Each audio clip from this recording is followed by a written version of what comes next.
Eto na nga't meron na naman tayong game plan today. So naalala nyo na nilagay natin yung ating lumang Bosca panel dito sa kanan.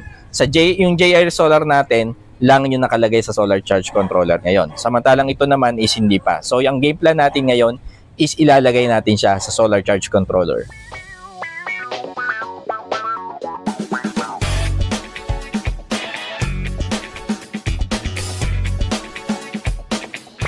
Yung game plan. So dito sa battery to natin ikakabit yung ating lumang solar charge controller. Ito yun, no? Yung PowerMR, bubuhayin na naman natin siya. So ilalagay natin siya dito.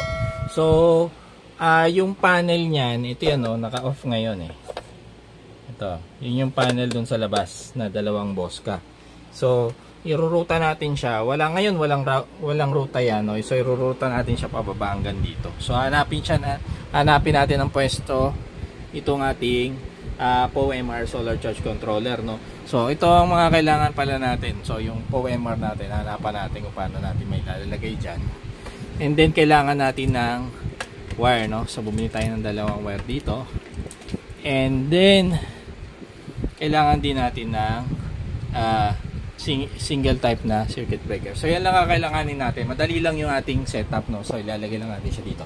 So ito siguro iaakit ko dito, no? So, ganun lang kasimple yung gagawin natin. Until that same evening. Time check, 8:38 PM na guys. So, medyo makalat pa rin dito guys. Pero natapos na natin yung setup. So, ito na siya. Naikabit na natin yung PowerMR solar charge controller natin. Kaya lang pahiga na siya, no? Kasi hindi na siya kasya ng patayo. So, okay naman yung setup natin. In-adjust natin yung circuit breaker ng ating EP-Ever dito sa gilid. Baka lang may magtaka sa inyo, no? So bakit dalawa pa yung aking solar charge controller na pang-charge dito sa ating 100 ampere hour na battery, no? Ay ang liit na nito, no? Sa ngayon sa panahon ngayon, maliit na capacity na lang yung ganitong battery. Bakit kinailangan pa natin ng dalawang solar charge controller sa kanya? So ang sagot diyan guys is ganito, no? Hindi talaga kailangan ng dalawang solar charge controller para dito sa ating battery, no? So, kahit isang solar charge controller ng 40 ampere or 60 ampere na charging current or rated current is pwede na nating gamitin dito sa ating battery na ganito, no? 100 ampere hour battery. Ang problema talaga dun sa setup ko is hindi sa solar charge controller. Ang problema is mahina kasi yung panel side nung kinabitan natin dito sa ating na kinukunan nitong ating battery ng power.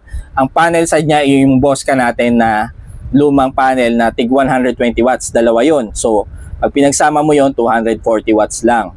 So, sa maghapon guys, hindi siya mapupuno ng yun lang, no, ang gamit natin, yung panel na yon. Kung lagi ko itong na-discharge up to 80%, no, ng kanyang capacity, is kulang yon, no? Hindi natin mapu-full charge. Kaya ang ginawa natin ngayon is meron tayong reinforcement. So ito ay external charger talaga. So kung napanood nyo yung dati nating game plan, no?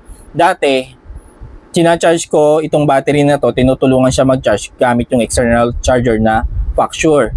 Pero dahil nga medyo low efficiency yung Facture, no? Maraming power loss doon.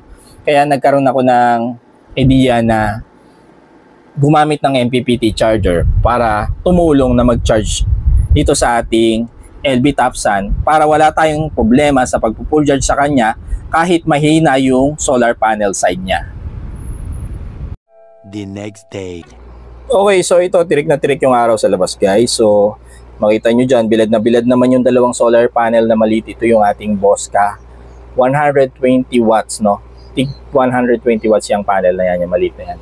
So dating panel na natin yan pero binalik natin siya kasi sayang yung space, no, na pwedeng pagkabitan ng panel, no? Sayang yung energy ng araw and nilagay natin siya dun sa ating PowerMR solar charge controller, no? Binalik na naman natin solar charge controller natin. So check natin yung harvest natin ngayon, no? So ito yung first time na makikita natin na nag-harvest yung ating PowerMR na nilagay dito, no? So nakita nyo na yung setup niyan, pinakita ko na sa inyo, pero hindi pa natin nakikita kung nagcha-charge siya. So around 11:04 na, no, ng umaga. So magtatanghalian na lang din. So dito galing yung ating